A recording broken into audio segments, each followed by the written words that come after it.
अब देखिए, ये मैंने कहा कि इससे टेस्ट होगा, और ये मुझको एनसीईआरटी का नोट्स है। यदि मान लीजिए आप इंग्लिश वाले एनसीईआरटी, हिंदी वाला एनसीईआरटी पढ़ लीजिए, थोड़ा सा इसको पलट लीजिएगा तो आपको कोई टेक्निकल टर्म इसमें नहीं फंसेगा। ठीक है, कहाँ तक पढ़े आप लोग इसको?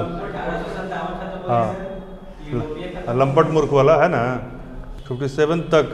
थोड़ा सा और इसको आसान कर दे रहे हैं परीक्षा इस बार, लेकिन परीक्षा आसान होगा, मार्किंग टफ होगी, ध्यान रखिएगा। देखिए, यह 146 पेजेज हैं। ठीक है, तो आखिरी कुछ पेजेज से 2-2 सवाल रहेंगे। आखिरी कुछ पेजेज से, हर पेज से 2 सवाल रहेगा। हाँ, क्योंकि उसमें से ज़्यादा इन्फॉर्मेशन है तो ज़्यादा लेना पड़ेगा, तो 2-2 सवाल रहेगा। बाकी आपको 143 पेज तक हर पेज से केवल 1 सवाल रहेगा, लेकिन रहेगा हर पेज से। जैसे ये जितना है ना, 143 पेजेज तक हर पेज से केवल 1 सवाल रहेगा, और 143 के बाद हर पेज से 2 सवाल रहेगा। बनाइए, तो किसी भी सेट से बना सकते हैं ना आप, उसको बोलिएगा तो हम अपना सेट भी दे देंगे आपको। इस वाले देखिए, आपको डर से आगे निकलना है, मेरा बात मानिए। जाड़ा इनर्सिया का समय है ना, जिस कंडीशन में रहिएगा, इसलिए सुबह किताब उठा लीजिए। तो अभी हम 1857 तक आपको करवा भी देते हैं। ठीक है ना, 1857 तक पूछ के हम आगे बढ़ जाते हैं। हड़प्पा काल से पहले कबायली संस्कृति थी, फिर कल्चरली हम लोग डेवलप किए, फर्स्ट अर्बनाइजेशन हुआ, फिर उसके बाद धीरे धीरे वो नीचे आया ग्राफ, और फिर बौद्ध और जो ये महाजनपद काल है, वहाँ पे फिर से अर्बनाइजेशन हुआ, फिर से महाजनपद बने हैं, तो फिर नीचे आया, फिर मौर्य आया, मौर्य में अपना चलता रहा। मौर्य के बाद छोटे छोटे मौर्य आ गए, मतलब मौर्य के बाद छोटे छोटे राज्य आ गए, फिर फैल गया, फिर गुप्ता में ऊपर गया, फिर छोटे छोटे राज्य आए। यह क्रम चलता रहता है। फिर उसके बाद क्या हुआ, 800 से 1200 में छोटे छोटे राज्य आए, फिर 1206 से लेकर 1526 तक सल्तनत का ऊपर रहा, फिर वहाँ भी टूटा तो मुगल आ गया, तो उसको नीचे ज़्यादा नहीं जान दिया। वहाँ पर क्या हुआ कि जहाँ पर था 1556 में, 1526 में, तो सल्तनत अपने पतन पे जरूर आया, लेकिन एकदम डिसइंटीग्रेट नहीं हुआ। कंसेप्चुअली समझ रहे बात को?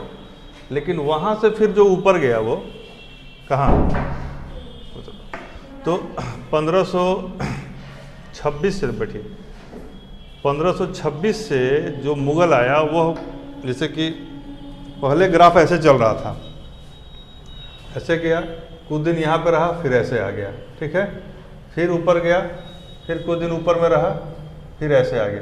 लेकिन 1526 में यह जो है ना, बहुत नीचे नहीं आया था, यहीं से फिर सब चला गया मुगल काल में। ठीक है, और मुगल काल में यह चलते चलते यह, यदि मान लीजिए यह 1526 था, और इसको मान लीजिए अकबर के आने तक को रख लेते हैं, तो 1556 है।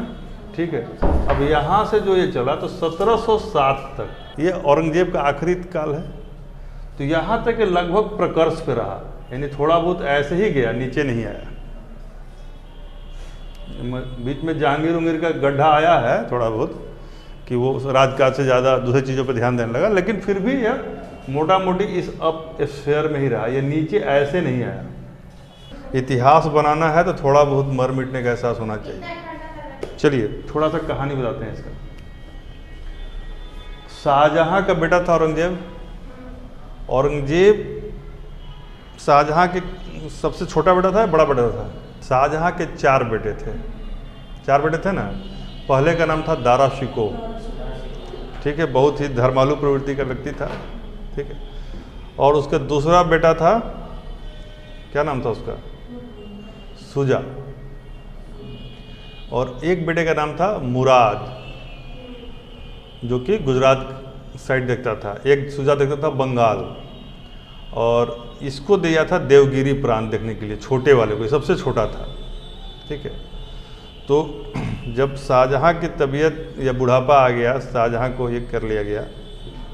शाहजहां ताजमहल बना के एक काला ताजमहल बनाने जा रहे थे, उसी तरह का ब्लैक संगमरमर से। तो लोग सोचे कि अभी सठिया गए हैं, सारा खजाना तो पहले ही खाली हो रहा है, और भी खाली हो जाएगा। तो सब क्या किया कि उनको शाहजहां को तो कटेल कर ही दिया। तो अब नेचुरली उसका दारा शिकोह दिल्ली के आसपास रहता था, बड़ा बेटा, नेचुरल युवराज वही था। तो सब ने कहा कि भाई युवराज रहेगा। तो हल्का फुल्का जबान में सुजा बोला बंगाल वाला कि हम भी बन सकते हैं। अभी ये दोनों जो छोटा वाला था, मुराद और औरंगजेब, ये लोग नहीं बोला कि हम बनेंगे, हम जाके मतलब युवराज हम बनेंगे, चाहे इसके बाद राजा हम बनेंगे, ये लोग नहीं बोला। तो क्या किया, औरंगजेब इतना तेज था कि शुजा के साथ मिलके सबसे पहले दारा शिकोह को अटैक किया और ऐसा ब्रूटली मारा कि लोग उसका मिसाल देते हैं कि इतना नृशंस कैसे कोई हो सकता है। मतलब जलता हुआ सलाख अपने बड़े भाई के आंख में घोंप दिया और हाथी से रौंदवा दिया। मतलब बहुत तरह की कई जगह कई तरह की बातें आती हैं, लेकिन ब्रूटली उसको मारा। तो जब वो मर गया तो अब तो नेचुरल है कि वो तो नहीं होगा, अब बच गए शुजा भाई साहब। तो क्या किया, छुटका को मिलाया, मुराद को, गुजरात वाले को, बोला कि इसको मारते हैं, बहुत महत्वाकांक्षी हो रहा है। तो दोनों मिलकर उसको हराया, मारा। जब ये प्रोसेस हो गया तो बोला कि भाई अब तो भी गया, अब कौन। तो अब वो मुराद को डर लग गया कि जब इन दूगों को मरवा दिया दाएं बाएं करके तो मेरा क्या होगा लिया। फिर उसको यानी कि जो आदमी बोला ही नहीं कि हमको करना है, हमको बनना है, लास्टली जब सब खत्म हो गया तो ये शासक बना। फिर अपने बाबूजी को बोला कि देखिए बहुत पैसा आप खर्चा कर दिए, आप आराम से जेल में रहिए, और उनको जेल में डाला। और जो वो एक झरोखा है उसमें, तो उस झरोखा से वो दिखता रहता था उनको कि अपना ताजमहल ताकते रहिए, और धीरे धीरे करके वो खत्म हो गया। तो जिसको करना होता है ना वो बोलता नहीं है, जो बोलता है ना उसका बहुत नज़र लग जाता है। तो इसका जो बेटा, इसका 4 बेटा था कि कितना बेटा था? 3 बेटा था। इसका बेटा का नाम बताइए। लेकिन ये ठीक बोल रहा है, उसके बेटे 5 थे। बेटों की कहानी बहुत है। तो क्या है कि इसमें 5 में से 3 ही जीवित बचे थे, और जो 3 जीवित जो बचे थे उनका क्या क्या नाम था? काम। उसमें भी जो पहला था क्या नाम था? हाँ, उसका और नाम क्या था? बहादुर साहब प्रथम भी कहते थे, इसी को शाह आलम फर्स्ट भी कहते थे। ठीक है। कब से कब तक कार्यकाल था इसका? 7 से 12। इसका यदि अचीवमेंट कहा जाए तो क्या क्या अचीवमेंट रहा? ये मराठों के साथ लिबरल रहा, एक गुरु नानक के नाती पे चलाया था, कुछ सीखा होगा। और फिर इसके साथ बंदा बहादुर के सामने इस समय में वो लॉगढ़ के किला पर अटैक किया था, वो भी एक महत्वपूर्ण है इसका। और राजपूतों के साथ काफी लिबरल रहा, और इसके चलते इकोनॉमी में तो काफी बूस्ट नहीं कर पाया, लेकिन इसको काफी काम कहा था साहेब एक इकोनॉमी में बूस्ट और पॉलिटिकली काफी इंटरफेयर नहीं होने के कारण।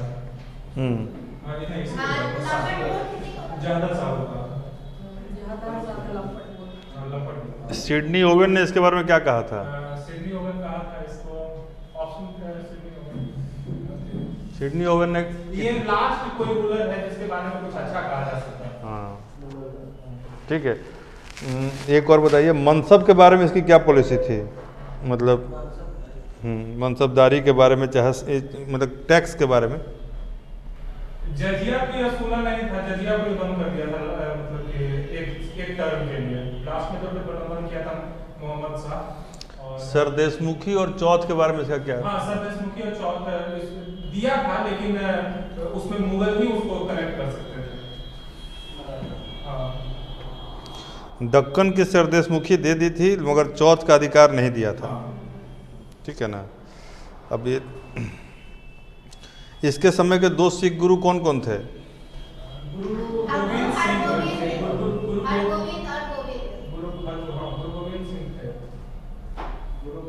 गुरु गोविंद सिंह। 12 अक्टूबर 1708 को नांदेड़ में गुरु गोविंद सिंह की हत्या एक अफगान द्वारा कर दी गई। उसके बाद बंदा बहादुर ने सिखों का नेतृत्व संभाला।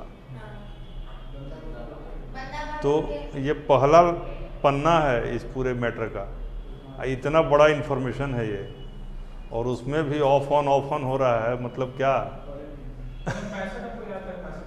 नहीं, तो वो ठीक है, लेकिन मरना नांदेड़ एक बहुत फेमस जगह है। गुरु गोविंद सिंह तो बंदा बहादुर उसके बाद आए। ठीक है ना।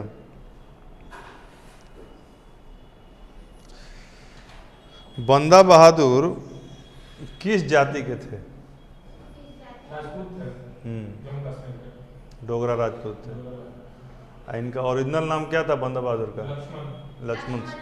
तो तुम पढ़े तो हो, वो मिस कर गया इसका मतलब। ये गुरु तेग बहादुर को औरंगजेब द्वारा कब प्राण दंड दिया गया था? 75 में ना? हाँ वही 75 65 वही 75। ठीक है।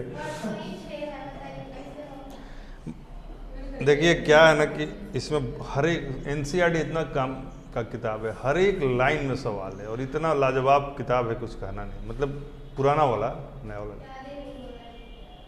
याद, इसको एंजॉय कीजिएगा तब याद होगा, ऐसे नहीं याद। जैसे कैसे इसको बहुत सारा याद है ना, 80% तो याद है इसको, एक दो मिस कर रहा है, एक दो मिस कर रहा है तो उसको हम जो तरीका बताए थे उस तरीका के लिए अब लेट हो गए आप लोग, इसे इसको पढ़ते समय इसका नोट्स बना लीजिए और उस नोट्स को 10 बार पढ़ जाइए, तब इसको 10 बार पढ़ने के बराबर हो जाएगा। कोई है जो नोट्स बनाया है इसका?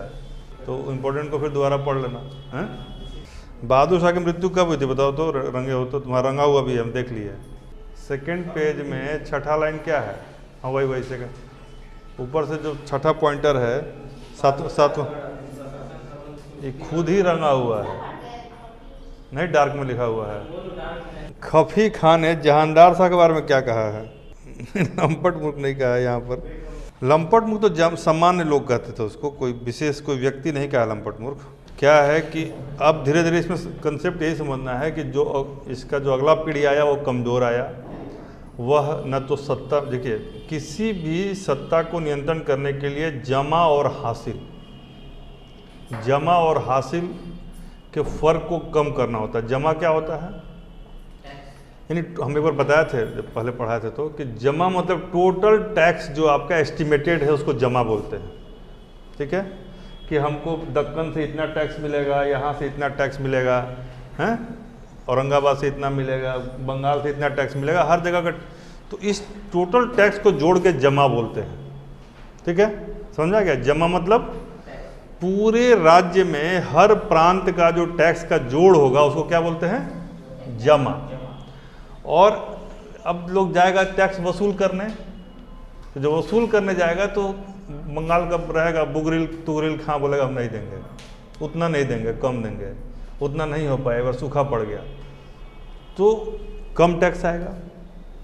टैक्स आता किस तरीके से था? या तो कैश में आएगा या काइंड में आएगा, या तो कैश में आएगा या काइंड में आएगा, वही चीज़ आएगा, लेकिन मात्रा कम हो जाएगी, अमाउंट कम हो जाएगा। तो जमा, टोटल आकलन को कहते हैं जमा, और जो मिला उसको कहते हैं हासिल। क्या कहते हैं? हासिल। तो जमा और हासिल के फर्क को कम करना ही सत्ता के लिए चुनौती है। कंसेप्चुअल बात है, मेंस में आपके काम आएगा। तो उसको ज़्यादा बोझिल मत बने। जैसे कि जमा हम जोड़ लिए कि यहाँ से इतना प्लस यहाँ से इतना प्लस इतना यहाँ से, ऐसे करके हम टोटल एक आंकड़ा बनेगा और यह आंकड़ा हो गया जमा। और हमको यहाँ से मिला इतना के बदले मिल गया इतना, मान लीजिए काइंड में मिल रहा है। यहाँ पर यदि मान लीजिए कोई अमाउंट मिला कि मान लीजिए यहाँ से 12 CR मिलना है तो यहाँ मिल गया 10। ठीक है, तो हमारा ये जो टोटल जोड़ जो मिलने वाला का हुआ इसको कहेंगे हासिल। तो जमा माइनस हासिल, ये हो गया घाटा, हो गया ना? तो ये घाटा, यानी इसके फर्क को यदि हम कम करें तो हमारा प्रशासन बेहतर चलेगा। तो सारी सत्ताओं की चिंता क्या रही है? जमा और हासिल के फर्क को कम करना। अब क्या है कि जब शासक कमजोर होगा तो ये जमा हासिल का फर्क घटेगा कि बढ़ेगा? तो औरंगजेब के जो उत्तराधिकारी थे वो नकारा थे, साहेब बेखबर है तो कोई लंपट मूर्ख है। तो जब दो राजा का उपनाम ही साहेब बेखबर और लंपट मूर्ख हो जाए तो क्या करेगा? इसमें एक तीसरा एंगल आ जाएगा। क्या एंगल आएगा? जब राजा कमजोर होगा तो गुटबाजी बढ़ेगी और कोई ना कोई दरबार में कोई ऐसा मंत्री संतरी होगा जो ज़्यादा प्रभावी हो जाएगा। तो इसी की कहानी तो पढ़ना है, इसी इंटरेस्ट इसको आगे पढ़िए, कोई दिक्कत है इसमें? इसके बाद थोड़ा सा महत्वपूर्ण आता है ये, जैसे कि जब ये तो ज़्यादा लंबा रहा नहीं ना, 12 में चला गया तो फर्रुखसियर आया। तो फर्रुखसियर जो है वह थोड़ा ठीक था, इनके मुकाबले, लेकिन फिर भी उसके साथ क्या दिक्कत था, वो उसको बनाया था ना, इसके मंत्री बहुत मजबूत थे। जिस मंत्रियों का कहानी पढ़ लीजिएगा, और सैयद बंधु। 11 फरवरी 1713 को जहानदार शाह की हत्या कर दी गई।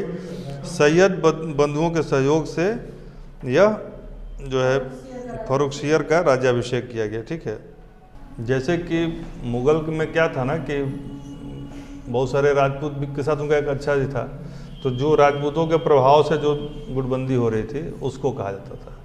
ठीक है, और जिसमें जो ओरिजिनली वहाँ से जुड़े हुए लोग थे और उनका रिलेशन जैसे कि बाहरी के प्रति ज़्यादा रहता था, तो वो जैसे राज परिवार का जो ओरिजिनल व्यक्ति है और जो राज परिवार के बाहर का है लेकिन वह राजत्व है उसके पास राजपूतों वाला, तो वो 2 गुट बन गए अलग अलग। समझ गए ना, तो कोई ईरान से मूल से जुड़ा हुआ है, कोई तुरान मूल से जुड़ा हुआ है, कोई उससे भी पीछे समरकंदी है, कोई तैमूरलंग का खानदान का है, तो वो अलग उसका रहेगा। लेकिन जो यहाँ का मानसिंह गिरोह का है चाहे उस तरह का, तो उसका अलग अलग है। उसमें ज़्यादा नहीं जाना है, आप लोग हिस्ट्री का कुछ पीटी नहीं दे रहे हैं, इसको जीएस के हिसाब से पढ़िए। ठीक है ना, इसमें हम आपको बोले हैं हर एक पेज में 20 सवाल है, कम से कम 20 सवाल है हर एक पेज में। आपसे हम हर एक पेज से 1 सवाल पूछेंगे। नहीं, आप हर एक पेज से कुछ तो हम 1-2 पेज का सवाल आपसे पूछ रहे हैं थोड़ा सा। जैसे देखिए, चलिए अब बहादुर शाह है। बहादुर शाह मैंने कहा ना कि इसमें चौथ सरदेशमुखी, यह देख लीजिएगा। ठीक है, इसके अलावा उसकी नीति का नाम क्या था?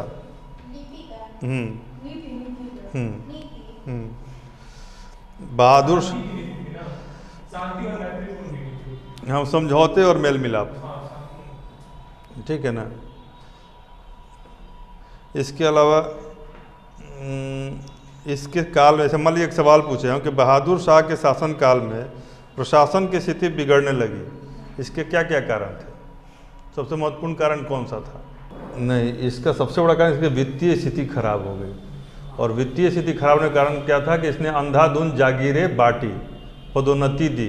चूँकि इसके उतना समझ नहीं था ना, तो जागीर बांटा, पदोन्नति दिया। तो जागीर बांटोगे तो क्या होगा, जागीर से तो कर आता है।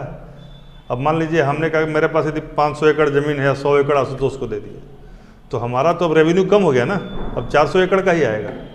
और पदोन्नति दे दिया, तो पदोन्नति देगा तो उसका वेतन बढ़ जाएगा, तो वो भी यानी खजाने पर लोड बढ़ा दिया और खजाने में आने का उपाय कमज़ोर हो गया, वित्तीय स्थिति खराब हो गई। ये सबसे बड़ा, तो इसको पता, इसीलिए इसको साहिब खबर कहा गया कि इसको पता ही नहीं है कि इसका पैसा कहाँ से आ रहा है, कहाँ जा रहा है। किसके किसके बीच युद्ध के चलते बहादुर शाह का 100 तक दफन नहीं किया जा सका? ये जहांगीर शाह, रफीउद्दौला और रफीउद्दौला, क्योंकि इसके 4 पुत्र थे। इसी के चारों पुत्रों में ऐसा ना उत्तराधिकार का युद्ध छिड़ा कि बाप का लाश छोड़ दिया सब। 1 महीने तक 100 इसका। अजीमुस्सान, जहानदार शाह, अजीमुस्सान, रफीउस्सान और जहान शान। ये वैसे तो आकर्षित करता है ये सेंटेंस, लेकिन कोई बात नहीं। ये जहानदार शाह वाले में इसका जो वो ये था ना वजीर जुल्फ़िकार खान, ये बहुत महत्वपूर्ण है। तो इसमें इसके बारे में नहीं पूछता है, ना लाल कुंवर पूछेगा ना ये पूछेगा। ये पूछेगा कि जहानदार शाह के समय कौन था, जुल्फ़िकार खां की नीति क्या थी, ये बहुत महत्वपूर्ण है। ये क्वेश्चन बनने का क्षमता है इसमें। चिनकिलिज खां, निजामुल मुल्क चिनकिलिज खां यही है। जुल्फ़िकार खां ही निजामुल मुल्क है और वही चिनकिलिज खां है, और यही हैदराबाद चला जाएगा। आमेर के राजा जय सिंह को मिर्जा राजा सवाई सिंह की पदवी किसने दी थी, किसके कहने पर? किसके कहने पर? कहने पर दिया था। और इसमें सवाई को कहाँ का ये बनाया था सूबेदार? ना आमेर का ना मारवाड़ का, मालवा का। इसमें प्रिसाइज हो जाइएगा, ठीक है ना? हाँ, किसको? मिर्जा राजा सवाई, इसके जय सिंह को मालवा का, ठीक है ना? अजीत सिंह को गुजरात का। देखिए इसलिए देखिएगा कि जहानदार शाह वाले फेज में सारा बात जुल्फ़िकार खां से समझ पूछेगा। तो इसलिए जुल्फ़िकार खां महत्वपूर्ण है, ताकतवर है और वो डिसीजन मेकर है। उसी तरह से फर्रुखसियर वाले में सारा डिसीजन कौन ले रहा है? सैयद मुक़द्दस। अब देखिए इसका जो तीसरा जो पेज आइए, तीसरे पेज में जो पहला लाइन लिखे हुए है कि जागीरों और ओहदों के अंधाधुंध वृद्धि पर रोक लगाकर जुल्फ़िकार खान ने साम्राज्य की वित्तीय हालत को सुधारने का प्रयास किया, क्योंकि जो जागीर और ओहदे, लेकिन ये तो अच्छा कदम था इसका, लेकिन इसने गलत प्रथा क्या अपना दी? ये सोचा ना कि बड़ा मुश्किल है टैक्स कलेक्ट करना, ये टैक्स कलेक्ट करने के लिए ठेकेदार नियुक्त कर लिया, कॉन्ट्रैक्ट पर टैक्स कलेक्टर लिया, इजारेदारी इसी को कहते थे। तो वही दिक्कत होगा ना उसमें, तो उसमें क्या एलिमेंट ऑफ क्रुएलिटी आ जाएगी, आएगा ना। तो सम्राट वहाँ तो मान लीजिए अंग्रेज के पास में एक बैकअप प्लान था, यहाँ क्या होगा? यहाँ विद्रोह हो जाएगा, यहाँ आपका जीरो हो जाएगा सीधे, क्योंकि आपके पास उतना ताकत नहीं है। तो इजारा प्रथा से क्या हुआ कि मुगल में अत्याचार की वृद्धि, हाँ ये नहीं बोले, एलिमेंट ऑफ क्रुएलिटी आ गई, क्योंकि मान लीजिए अब सूखा पड़ गया है, बाढ़ आ गया है, तमाम तरह की दिक्कतें हैं, और उसमें है कि नहीं हमको इतना देना ही है। अब ठेकेदार ले लिया कि नहीं हम इस एरिया हमको दे दीजिए, आपको 10 करोड़ रुपये हम देंगे, और उसको 1 करोड़ नहीं मिला तो जान मार के लेगा ना 10 करोड़, और 10 करोड़ तो आपको देना है तो 20 करोड़ लेगा ना। बोला कि हमको 10 करोड़ दे देना, अब बाकी तुमको जितना वसूलना हो वसूलना, तो गर्दा उड़ा दिया। फर्रुखसियर ने अपने पिता अजीमुस्सान की मृत्यु की सूचना पाते ही पटना में अपने आप को बादशाह घोषित कर दिया। अजीमुस्सान कौन था? 4 बेटा था ना, उसमें से एक अजीमुस्सान है, ठीक है, इसी को अजीमुस्सान था, और इसका बेटा कौन है? फर्रुखसियर। तो तुम अभी जो पूछ रही थी इससे उसका जवाब मिल गया। तुमने 3 पेज ढंग से पढ़ा होता है इसका, तो ये जवाब मिल जाता है। तुम जाके पढ़ो, तुम पढ़ नहीं रही हो, ठीक है ना, थोड़ा सा पढ़ाई करो, क्योंकि जब एक मैटर है उसी से आना है तो कम से कम ये तो पानी की तरह हो जाना चाहिए। चलिए, फर्रुखसियर वाले में भी थोड़ा सा इम्पोर्टेंट है, क्योंकि बिहार से भी ज़रूरी है। किंग मेकर थे इसमें, हुसैन अली और हसन अली दोनों का, मतलब हसन अली और अब्दुल्ला खां दोनों का देख लीजिएगा। इसी से ज़्यादा सवाल आएगा। कब ख़त्म हुआ ये फर्रुखसियर? 19 में 28 अप्रैल को। ये पहली बार हुआ था कि किसी राजा को कोई कर्मचारी मार दिया हो, हत्या कर दिया था। तो मुगल साम्राज्य के इतिहास में किसी अमीर द्वारा किसी मुगल बादशाह की हत्या का यह पहला उदाहरण था। फर्रुखसियर को दुर्बल और कायर होने के कारण घृणित कायर कहा गया। तो एक का नाम क्या था? साहेब बेखबर, दूसरा का नाम है लंपट मूर्ख, उल्लू, कौआ, सब उसको कहा गया। और यह बेचारा थोड़ा ठीक करने की कोशिश करता था, मैग्ना कार्टा जारी किया था, बहुत सारा टैक्स सुधार का कोशिश किया, लेकिन अंततः इसको घृणित कायर कहा गया, ठीक है। इसके बाद जो आए वो बहुत छोटे छोटे थे सब।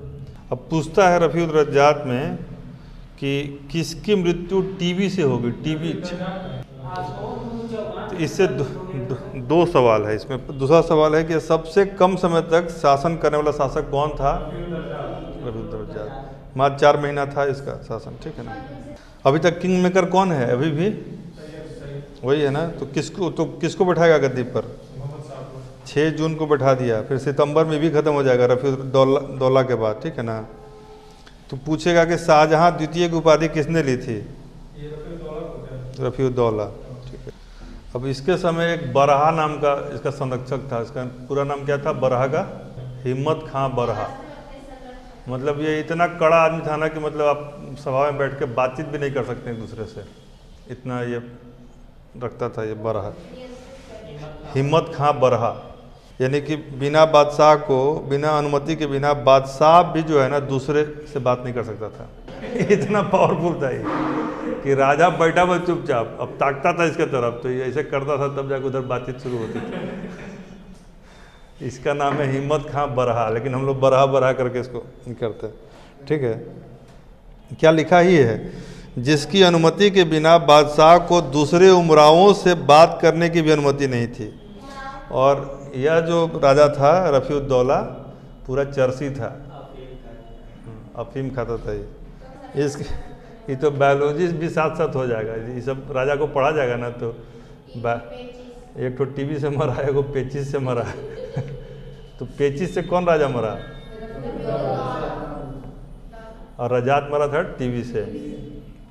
अब देखिए, जो नवीन राज्यों का उदय है तो क्या होगा कि औरंग ये जो मुगल कमज़ोर पड़ेगा तो कोई ना कोई यहाँ, कोई यहाँ, कोई यहाँ जाएगा, यही नवीन राज्य बन जाएगा। यहाँ से टूट के यहाँ जुटेगा तो बंगाल का बन जाएगा, यहाँ से टूट के यहाँ जाएगा तो दक्कन का बन जाएगा, कोई चल जाएगा लखनऊ तो अवध का बन जाएगा। उसी की कहानी ये वाला चैप्टर है, ठीक है। चिनकिलीज खां आ गया ना, देखो तुम्हारा जो सवाल का जवाब मिल गया ना आशुतोष। हैदराबाद का संस्थापक कौन है? चिनकिलीज खां निजामुल मुल्क, हो गया ना, वही है। इसका उपाधि आसफ जा, तो 4 नाम हो गया इसका टोटल। क्या क्या?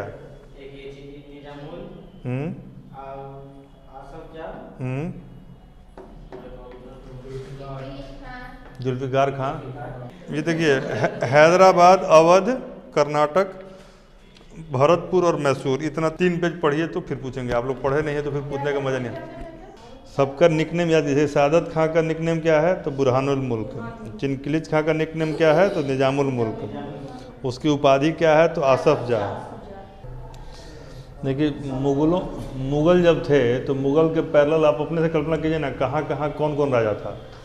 मुगल छोटा होगा तो छोटे छोटे जो स्वायत्त प्रांत थे वो बड़े हो जाएंगे या मजबूत हो जाएंगे। तो सबसे ज़्यादा मजबूत कौन था मुगल के समय? मराठा। मुगल के समय सबसे अधिक मजबूत कौन था? मराठा। तो मराठा का पैरेलल एक और बन गया, कौन? फर्रुखसियर इसको बनाया था दक्कन का सूबेदार, किसको? चिनकिलीज खां को।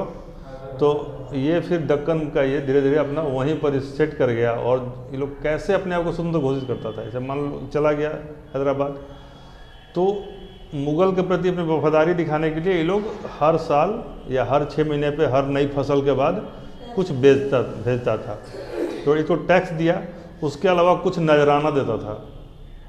नजराना कुछ गिफ्ट टाइप से दे दिया, उसको नजराना कहते थे। और कुछ घटना हुई तो वहाँ पे एक चलता था शुक्राना। तो नजराना, शुक्राना और कर तीनों देता था। लेकिन धीरे धीरे नजराना शुक्राना बंद किया। फिर उसके बाद मुल्क टैक्स भी देना बंद कर दिया। जिस दिन बंद कर दिया तो स्वतंत्र सत्ता हो गया। तो धीरे धीरे जब वहाँ का राजा चिरकुट होगा तो ये लोग बंद कर देगा। तो सबसे मजबूत मराठा, उसके बाद हैदराबाद, उसके बाद अवध, अवध के बाद बंगाल, और उसके बाद इधर नीचे में हैदराबाद के नीचे में मैसूर, ठीक है। इसके अलावा 2-3 और छोटे छोटे राज्य बन गए। एक का नाम था भरतपुर, था ना। तो ये सब इसका, अब उसी में एक एक करके आपको कहानी सबका देख लेना है, ठीक है ना। तो हैदराबाद का सत्ता किसके हाथ में?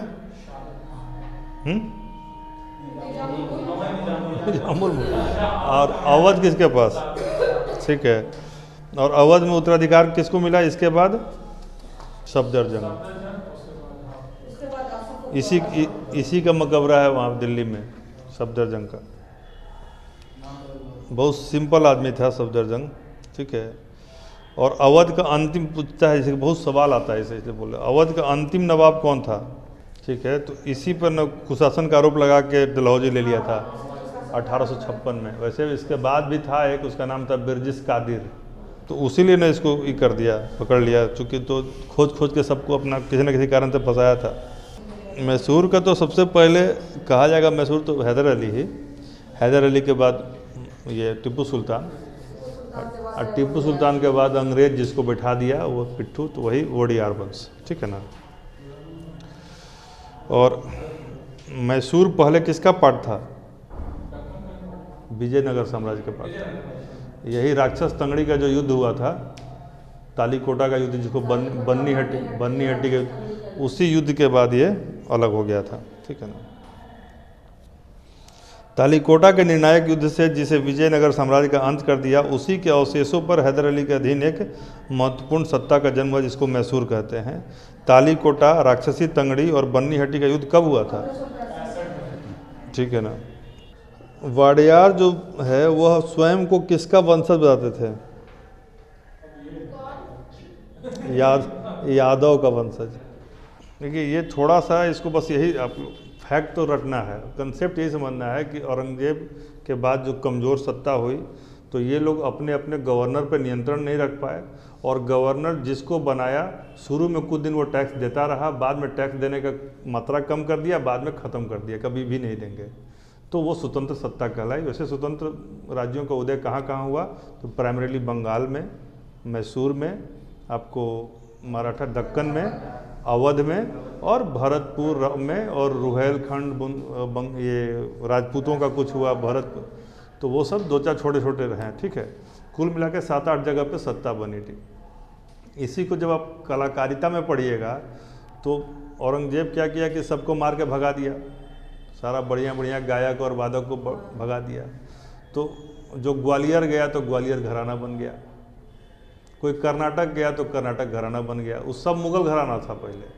कोई चला गया कहाँ पर, जौनपुर, तिर्की, तो छोटे छोटे शासक थे, तिर्की शासक था जौनपुर में, तो कोई जौनपुर घराना हो गया। अब कोई पटना आया तो पटना कलम हो गया। उसी पटना कलम को आप लोग को मेंस में पढ़ना है, और हर अल्टरनेट ईयर में एक सवाल पटना कलम से रहता है, ठीक है। तो अभी से उसके प्रति इंटरेस्ट।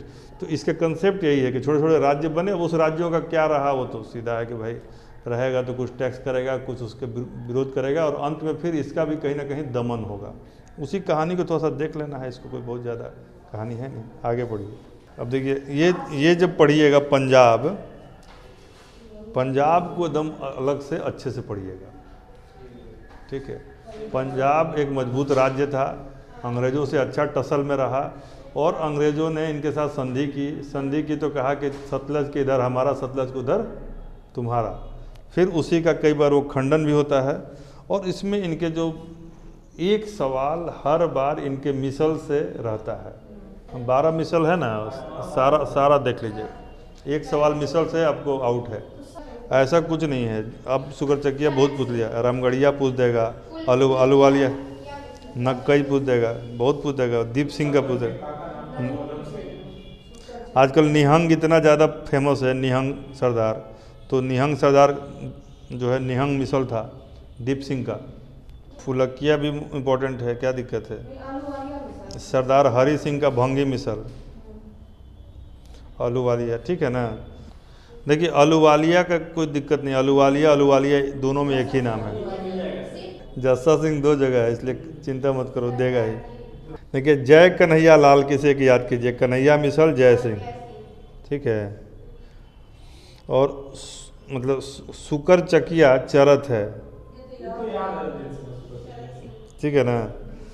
तो 2 याद हो गया ना 12 में से। चलिए जस्सा सिंह इचगोलिया का रामगढ़िया है, तो ये भी एक देख लीजिए। 2 जस्सा सिंह है। जस्सा सिंह इचगोलिया का रामगढ़िया है, रामगढ़िया मिसल। देखिए शहीद की चिता पे दीप जलता है, इसलिए शहीद मिसल दीप सिंह।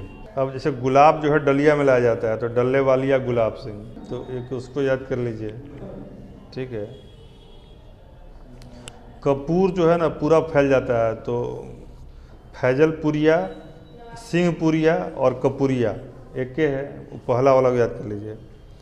दोनों में पूर लगा हुआ है, कपूर में भी, सिंहपुर में भी, फैजलपुर में भी। कोई दिक्कत है। फैजलपुरिया, सिंहपुरिया और नवाब कपूरिया। नवाब को भी कपूरिया कर दीजिए, तो फैजलपुरिया, सिंहपुरिया, कपूरिया हो गया याद। आलूवालिया आप लोगों को याद ही है, हैं? तो कन्हैया याद हो गया, सुकर चकिया याद हो गया, चरत सिंह, डल्ले वालिया का, ठीक है। और देखिए, और हीरा कोई पहनता ना तो आदमी पूछता कि नकली है कि असली है, तो नकई हीरा हो जाएगा ना, नहीं हो जाएगा, नकई हीरा, पर उसका भी आ जाएगा। अभी शहीद दीप सिंह हो गया, तो जो हो गया उसको रिपीट कीजिए पहले। जैसे डल्ले वालिया, नकई मिसल, शहीद मिसल, ठीक है। और सुकर चकिया मिसल, कन्हैया मिसल, फैजलपुरिया, सिंहपुरिया और ओलूवालिया मिसल, और एक अलूवालिया और था, ये सॉरी जच्छा सिंह इचगोलिया। तो ये कौन सा, रामगढ़िया। तो 8 तो याद हो गया, दूठ रट लीजिएगा। हाँ तो भी ठीक है।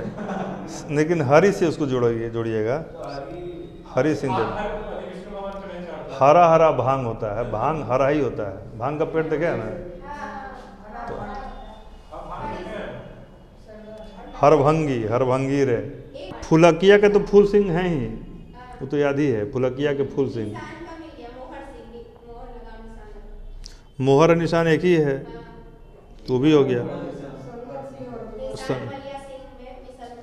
निशान वालिया जो है वो मोहर है, तो मोहर निशान एक हो गया। ठीक ही कह रही है। अब बच गया बघेल करोड़, तो बघेल, अब बघेल से बहुत करोड़पति होता है। ठीक है ना? 12 याद हो गया आप लोग को। चलिए, चौधरी फूल सिंह, फुलकिया मिशन। नवाब कपूर सिंह, सिंहपुरिया फैजलपुरिया। ठीक है। उलूवालिया मिसल, भंगी मिसल, रामगढ़िया मिसल, इच्छोगोलिया, कन्हैया मिसल, सुकरचकिया मिसल, फुलकिया मिसल, चौधरी फूल सिंह, और निशानवालिया मिसल, और करोड़ सिंधिया मिसल, बघेल, शहीद मिसल, नक्कई मिसल, और डल्ले वालिया मिसल। क्या बात है सारा। सही। देखिए, ये सारा सोचने के ऊपर है। आप सोच लिए कि हम याद कर लेंगे तो हो गया, और वही इसको टफ बना दिया, टफ रहे।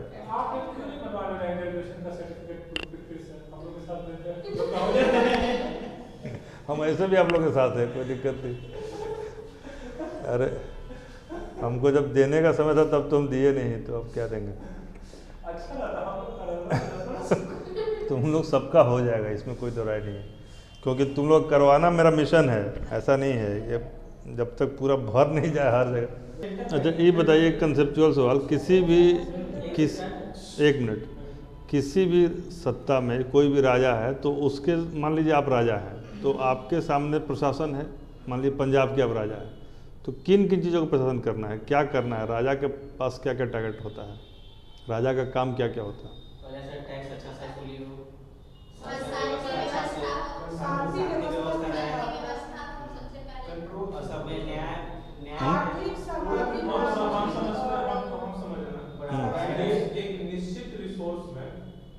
ठीक है, तो बहुत कठिन टाइप का सेंटेंस हो गया ना, सिंपल भाषा में।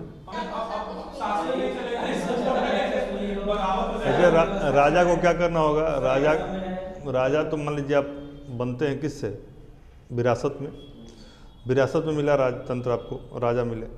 अब आपको क्या करना है कि टैक्स कलेक्शन पहला काम। राजा का क्या काम है, पहला भूमि कर हुआ, और तरह तरह के कर लगा सकता है राजा। ठीक है, दूसरे देशों का व्यापार। हाँ, तो एक उसका किसी भी राजा के बारे में पढ़िएगा तो ये जरूर पढ़िएगा कि वो कैसे कैसे टैक्स लेता था। ठीक है। दूसरा है कि फिर जब टैक्स लेगा तो राजा का दूसरा भी तो कब्जा कर लेगा। आपको मान लीजिए एक छोटा सा राज्य मिला, तो अगला बोले कि कमज़ोर राजा है, मान लो एक वो राज्य मिला आशुतोष को, एक राज्य मिला अश्विन को, तो पीछे बैठा हुआ है शिवम और शुभम, आई लोगों को राज्य नहीं मिला, क्या करेगा, कब्जा कर लेगा। तो ये लोग क्या करेगा कि दूठो नीचे से बॉडीगार्ड बुलाएगा और अपना राज के चारों तरफ रख देगा। भाई जो शुभम और शिवम से तगड़ा हो, यही ना करोगे कि राज दे दोगे। नहीं करेगा। तो इसी को कहते हैं सैन्य व्यवस्था। तो राजा का पहला कर्म है भूमि कर और राज्य कर, ये सब तो लेना ही है, तुरंत सैन्य कर का अपना पूरा सैन्य व्यवस्था को सुदृढ़ करना। जब सैन्य हो जाएगा तो प्रशासन करेगा अपने इंटरनल प्रशासन में जो आप सामाजिक, आर्थिक, सांस्कृतिक बोल रहे हैं, उन सब मुद्दों पे काम करेगा। बाजार की व्यवस्था करेगा, व्यापार करेगा, उत्पादन करेगा, यही सब ना राजा करेगा, करवाएगा। ठीक है। और यह सब जब हो जाएगा तो एक बेहतर व्यवस्था कैसे बनेगी, जब न्याय व्यवस्था हो। तो राजा का क्या हो गया, टैक्स कलेक्शन, सैन्य प्रशासन और सामाजिक, आंतरिक, आर्थिक व्यवस्था करना और न्याय की व्यवस्था करना। यह सारा राजा जब करेगा ढंग से तो उसका बेहतर, तो किसी भी राजतंत्र को छोटा हो या बड़ा जब पढ़ना है तो सब चीज़ उसके अंदर आएगा, चाहे वो आप मराठा पढ़िएगा तब भी आएगा, जब आप राजा रंजीत सिंह पढ़िएगा तब भी आएगा, जब मैसूर पढ़िएगा तब भी आएगा, और जब कर्नाटक पढ़िएगा, हैदर अली पढ़िएगा तब भी आएगा। तो ये नहीं घबराना है कि ये क्यों आ गया, वो राजनीतिक, सांस्कृतिक, आर्थिक, ये सारा एक आएगा ही आएगा, नहीं आएगा। तो इन्हीं चीज़ों को, जैसे मान लिया रंजीत सिंह है तो रंजीत सिंह का देखिए आपको क्या दिया हुआ है, भूमि कर दिया हो ना पहले, उसके बाद न्याय व्यवस्था दिया हुआ है, सैन्य प्रशासन दिया हुआ है, और इसी का इतर उसका संबंध है, ठीक है। फिर जब किसी भी राज्य का अंत कब होगा, जब उसका उत्तराधिकारी कमज़ोर होगा, और किसी भी राज्य का चरम जब होगा तभी नीचे आएगा। बात पता है, जिस जगह पर सबसे ऊंचाई को आदमी प्राप्त करता है वहीं से नीचे गिरता है। इसका उदाहरण, जब मैक्सिमम हाइट अटेंड करेगा तो गिरावट वहीं से ना आएगी। कुछ राज्य अकबर, हुमायूं ने जीता, कुछ अकबर ने, कुछ शाहजहां ने, और सब जब सबसे ऊपर गया तो वहाँ से गिरना शुरू हुआ। और वो सातवाहन वाला बताया था किसी में भी, हाँ, एंशिएंट में वही तो बताया था सातवाहन में, गौतमी बुद्ध सातकर्णी के समय में सबसे हाई पे गया, फिर बंसरी के साथ वहाँ से नीचे शुरू हो गया। तो ये जहाँ पीक पर जाएगा वहीं गिरेगा, और जहाँ कमज़ोर होगा वहीं से उठने की संभावना है, ठीक है। तो आंग्ल मराठा तक में कोई दिक्कत नहीं है, आपको हर राज्य का अलग अलग पढ़ लेना है, उसका आपस में कोई संबंध हो या ना हो, आइसोलेशन में पढ़ना है, इसीलिए थोड़ा इंटरेस्टिंग नहीं होता है। क्योंकि आप क्या है ना कि हर एक राज्य के बारे में आइसोलेशन में पढ़ रहे हैं तो मन नहीं लगता है, लेकिन उसका कहानी अपने आप को राजा समझ के पढ़िएगा तो याद हो जाएगा, ठीक है। आप जब हैदराबाद पढ़िए तो समझिए कि हम चिनकिलिज खान हैं। कौन हो क्या, और जिसका उपाधि क्या था, निजामुल मुल्क, ठीक है ना, आसफ जा उपाधि, और उसका निकनेम, ठीक है। अब क्या है कि ईस्ट इंडिया कंपनी क्या औरंगजेब के मरने के बाद भारत आई?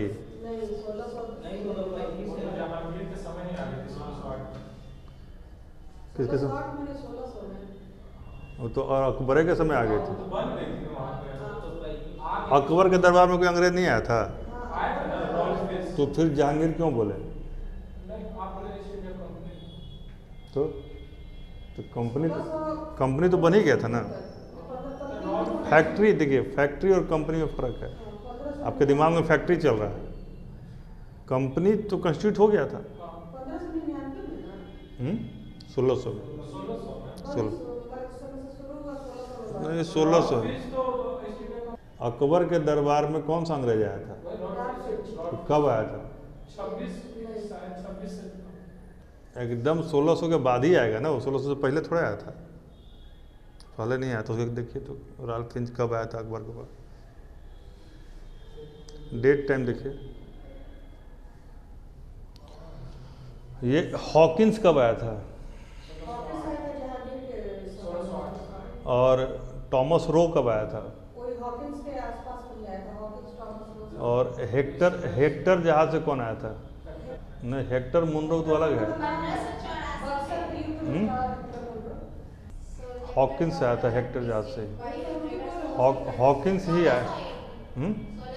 हाँ, और किस जहाज से आया था? हेक्टर से ना। हाँ, तो हेक्टर जो आया था ये ईस्ट इंडिया कंपनी का ही था, और इसमें आए थे लोग अकबर के काल में, ठीक है। वो तो पहले आ गया था, वो एज ए ब्रिटिश का पूछे तो वो आ जाएगा आंसर, ठीक है। लेकिन यदि ईस्ट इंडिया कंपनी के हिसाब से पूछे तो कौन हो जाएगा? हेक्टर जहाज से कौन कौन लोग आए थे? उसमें बहुत सारे व्यापारी थे, ठीक है। तो ये ध्यान रखिएगा, हेक्टर जहाज अकबर के समय ही आया था। बंगाल में स्वायत्त राज्य की स्थापना का श्रेय किसको दिया जाता है? इसमें देखिए, मान लीजिए अब ये पेज नंबर आपको 19 है, पेज नंबर 19 पर आइए। ऐसे इसमें चौथा जो पॉइंटर है कि क्लाइव ने अपनी भावपूर्ण नीति द्वारा नवाब के कोषाध्यक्ष राय दुर्लभ, नवाब के सेनापति मीर जाफर और बंगाल के सबसे संपन्न बैंकर जगत सेठ को नवाब के विरुद्ध विद्रोह करने के लिए भड़काया, ठीक है। तो जब आजकल बीपीएससी सवाल पूछता है ना, तो पूछेगा कि इसमें बैंकर कौन था, सेनापति कौन था, ठीक है, और कोषाध्यक्ष कौन था, और ये नवाब उस समय कौन था, ठीक है। तो यहाँ नवाब से क्या तात्पर्य है? सिराजुद्दौला ना। अच्छा हाँ, हाँ ठीक है ना। तो यही छोटा छोटा गलती होता है। आदमी जो है नवाब ध्यान में है, लेकिन किस नवाब की बात हो रही है, किसका नवाब का ये कोषाध्यक्ष है, यह आप लोग पढ़िएगा, थोड़ा माइन्यूटली पढ़िएगा, समझा गया। इसमें पलासी का युद्ध भी इस पेज में इम्पोर्टेंट है। के.एम. पणिकर ने पलासी के युद्ध के बारे में क्या कहा है? पलासी एक ऐसा व्यापार था जिसमें बंगाल के धनवान सेठों और मीर जाफर ने नवाब को अंग्रेजों के हाथों बेच दिया। किसको कर्नल क्लाइव का गीदड़ कहा जाता था? मीर जाफर को कर्नल क्लाइव का गीदड़। नहीं, कुछ तो फैक्ट एक्स्ट्रा है ही ना। मान लीजिए एनसीईआरटी थोड़ा कहीं और से इन्फॉर्मेशन है, वो सब भी डर। 24 परगने की जागीर को क्लाइव की व्यक्तिगत जागीर के रूप में माना जाता था, यानी कि उसको दे दिया था कि उससे जो इनकम आएगा वो टोटल वो उसका भी करेगा। इतना हम्बल बैकग्राउंड से आता था, कमज़ोर बैकग्राउंड से, मतलब नहीं होता, इसको कोई इज्जत नहीं था वहाँ पर बंगाल में क्लाइव को। यहाँ आके पूरा एकदम पैसा लूटा, ये किया, तमाम चीज़ किया। और वहाँ गया तो खूब बढ़िया एरिया में जहाँ पे सब बड़ा बड़ा आदमी सब रहता था, मानिंद, वहाँ जाके ब्रिटेन में। तो जब गया पैसा वैसा पूरा लूट। जाति का नहीं कंसेप्ट था, वर्ग का कंसेप्ट था। तो जब वहाँ गया फिर भी इसको खूब पैसा रुपया गाड़ी घोड़ा हो गया, फिर भी कोई इज्जत नहीं दे रहा। सब इसको बोला कि लुटेरा है, ये करके आया है, खूनी है, मर्डरर है। तो अंत में ये अपना खून अपने कर लिया, फ्रस्ट्रेट हो गया। क्लाइव खुद को गोली मार लिया था। तो ऐसा नहीं है, भारतीय शराब के भी जान ले लेता है। बहुत लोग का शराब पड़ गया था, शराब से खत्म हो गया। ठीक है ना। देखने में तो स्मार्ट लगता था, इसलिए कि मैं देखिएगा, जो लड़का नॉर्मल, जैसे कि जिसका अपब्रिंगिंग ठीक ठाक से हुआ है ना, सब कुछ ठीक ठाक से, जैसे 2-3 पीढ़ी से उसका परिवार आगे बढ़ा हुआ, तो वो सब अपना जाएगा तो नॉर्मल रहेगा। हॉस्टल वगैरह में या कमाना वमाना शुरू कर दिया तो नॉर्मल अपना, उसका रूटीन में कोई बहुत परिवर्तन नहीं आएगा। और जो सामान्य बैकग्राउंड छूट के जाएगा ना, वो हर जगह के लिए अलग अलग डिओड्रेंट रखेगा। मुंह में मारना तो अलग है, काँख में मारना तो अलग है, डिओड्रेंट मारेगा। तो क्या होता है ना कि वो मेंटेन पूरा करता है। हमारे कुछ साथी थे जो सामान्य बैकग्राउंड से गए, तो वो जब दिल्ली में बाहर निकलना हुआ तो वो लोग पूछता था कि चप्पल पहन के बाहर जा सकते हैं? मैं ना, माथा पर रखे जाइए। चप्पल नहीं, जूते पहने रहेंगे दिन भर। मतलब दिल्ली आए हैं तो मतलब रोटी नहीं खाएंगे, ब्रेडे खाएंगे। ठीक है।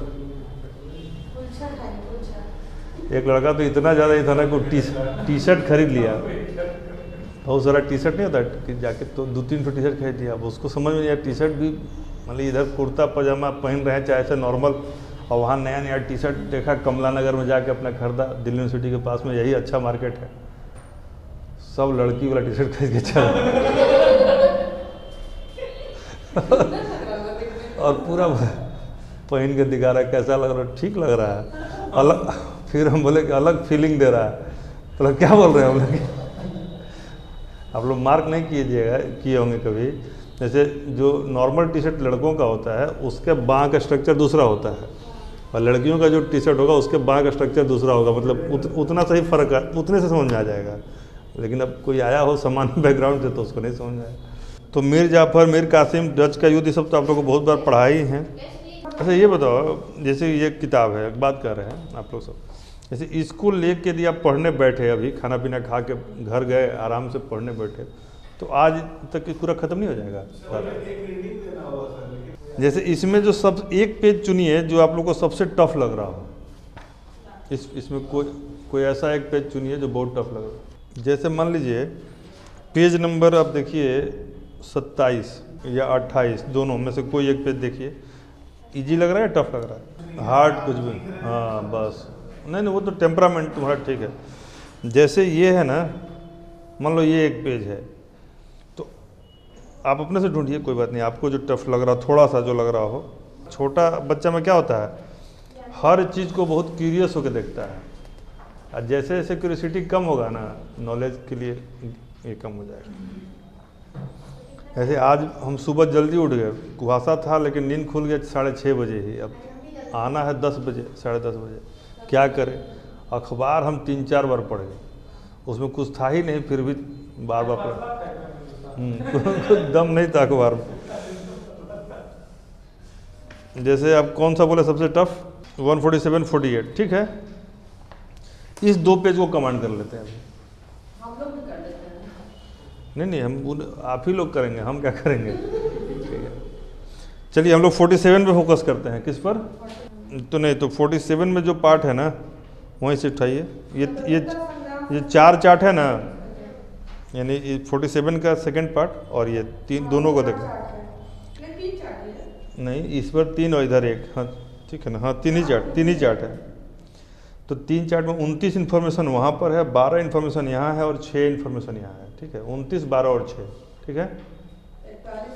अब ये 3 में से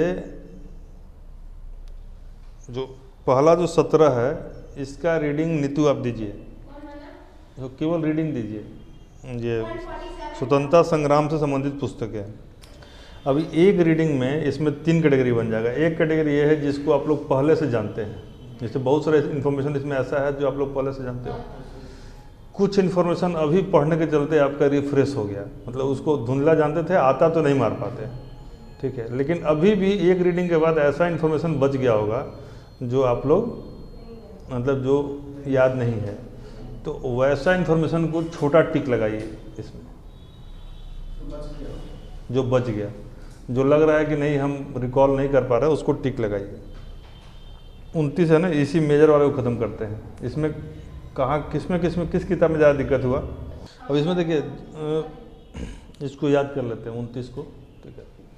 जैसे हैप्पीनेस 2 में है, 2 किताबों में नाम आया है हैप्पीनेस टाइप का कुछ, स्कोप एक है द स्कोप ऑफ हैप्पीनेस विजय लक्ष्मी पंडित का, और एक हैप्पी वर्ड कहाँ पे है, अनहैप्पी इंडिया लाला लाजपत राय, ठीक है। तो 29 में 2 क्लियर हो गया, ठीक है ना। इसमें आप लोग का पहले से जो क्लियर है 8 और 20 है।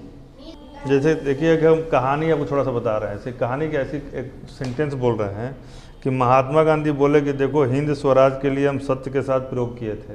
महात्मा गांधी क्या बोले कि हिंद स्वराज के लिए हम सत्य के साथ प्रयोग किए। तो सुभाष चंद्र बोस बोले कि क्या इंडियन स्ट्रगल को तुम आप नहीं देखे। पूरा सेंटेंस क्या है, गांधी जी बोले कि हिंद स्वराज के लिए हम सत्य के साथ प्रयोग किए। तो सुभाष चंद्र बोस बोले कि आप इंडियन स्ट्रगल को नहीं देखे, वो भी तो स्ट्रगल किया। जवाहरलाल नेहरू कम काम किए हैं, डिस्कवरी ऑफ इंडिया तो लेटर तो ये सब 3-4 चीज़ जवाहरलाल नेहरू को, वो भी तो आपको दिखाई नहीं दिया होगा बाप को। मेरी तो नेहरू जी बोले कि हाँ मेरी कहानी इनको कहाँ समझ में आएगी, गांधी जी को। नेहरू जी बोले कि मेरी कहानी इनको समझ में नहीं आएगी। तो लाला लाजपत राय आगे बोले कि नहीं हम हैप्पी नहीं हैं, हम खुश नहीं हैं। क्या बोले लाला लाजपत राय, हम खुश नहीं। क्यों? क्योंकि बोले कि हमको अंबेडकर से दिक्कत है। मतलब जो भारत का डिवीजन हो रहा है, डिवीजन, और वो शूद्रों की खोज में लगे हुए हैं। तो क्या हो गया, अंबेडकर का क्या है दोनों किताब का नाम, Pakistan and partition of India, और अंबेडकर शूद्रों की खोज। तो राजेंद्र प्रसाद बोले कि हाँ डिवाइडेड वाला में तो हमको भी दिक्कत है थोड़ा सा। क्या बोले राजेंद्र प्रसाद, राजेंद्र प्रसाद का क्या है किताब का नाम, इंडिया डिवाइडेड। तो ऐसे थोड़ा सा उसको और इंटरेस्टिंग बना के आगे पढ़िए, आपको खुद याद हो जाएगा। फिर हम कहानी तो हम बना ही देंगे वो तो। जैसे गांधी जी का बताइए अब, ठीक है। सुभाष चंद्र बोस का बताइए, इंडियन स्ट्रगल नहीं दिखता है। जवाहरलाल नेहरू क्या बोलेगा, मेरी कहानी। तो फिर लाला लाजपत राय क्या बोले, ठीक है। किससे उनको टेंशन था, अंबेडकर से। पार्टीशन हो रहा है और शूद्रों की खोज। तो राजेंद्र प्रसाद बोले कि ठीक है बोल रहे हैं डिवाइडेड। तो फिर उसी में आ गई आधुनिक भारत में दी आज ये, तो हैप्पीनेस में एक और हैप्पीनेस जुड़ गया कि भाई हम भी हैप्पी नहीं विजय लक्ष्मी पंडित। तब जाके इनको बनाया गया यूएन का,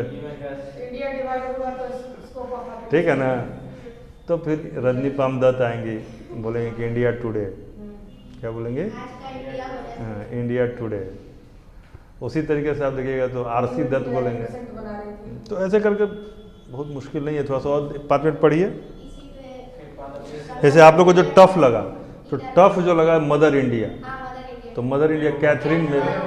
अब टफ लगा मतलब अनरेस्ट, इंडियन अनरेस्ट, तो वैलेंटाइन सिरोल का बहुत ही इम्पोर्टेंट है। तो ऐसे ऐसे करके याद हो जाएगा, ठीक है ना। पटाभी सीतारमैया वही व्यक्ति थे जिन्होंने महात्मा गांधी का विरोध करके वो किया था ना, जब वो चाह रहे थे कि पटाभी विरोध नहीं, पटाभी सीतारमैया उनकी चॉइस थे गांधी जी के, और सुभाष चंद्र बोस बन गए थे तो हरिपुरा वाला में, हाँ, तो इसलिए ठीक है निकलना है। तो कोई दिक्कत इसमें नहीं होगा, थोड़ा सा ऐसे इंटरेस्टिंग बना के इसको रटना आसान है। तो पॉलिटी का जो मेरा मटेरियल आपको दिया है ना, उस मटेरियल से बाहर कोई सवाल नहीं आएगा, एक सवाल नहीं आएगा।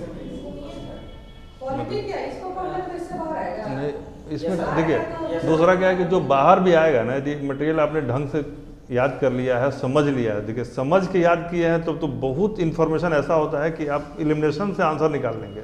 चलिए देखिए, दयानंद सरस्वती आप लोगों को याद होगा, राजेंद्र प्रसाद याद ही हो गया। फिर राधा कृष्णन का क्या था? Indian philosophy. अंबेडकर की 2 किताबें यहाँ पे दी हुई हैं, ठीक है। चलिए, लोहिया जी पर एक किताब है, 2 किताबें, गिल्टी मैन और इसका पाकिस्तान क्यों, ये समाजवादी क्यों, समाजवादी क्यों, हमदर्द और comrade, Pattabhi Sitaramayya, India for Indians, India today, good, new India, बड़ा अच्छा हो गया, न्यू इंडिया एनी बेसेंट। और कैथरीन मेयो का क्या है? तो mother India Catherine Mayo, new India और यंग इंडियन सब तो याद है। वीरेंद्र नाथ घोष क्रांतिकारी, Bhawani Mandir, the scope of happiness, good, Neel Darpan और Gitanjali, the post office, crescent, Abhyudaya, Hindustan और लीडर, गुड, सब याद ही हो गया।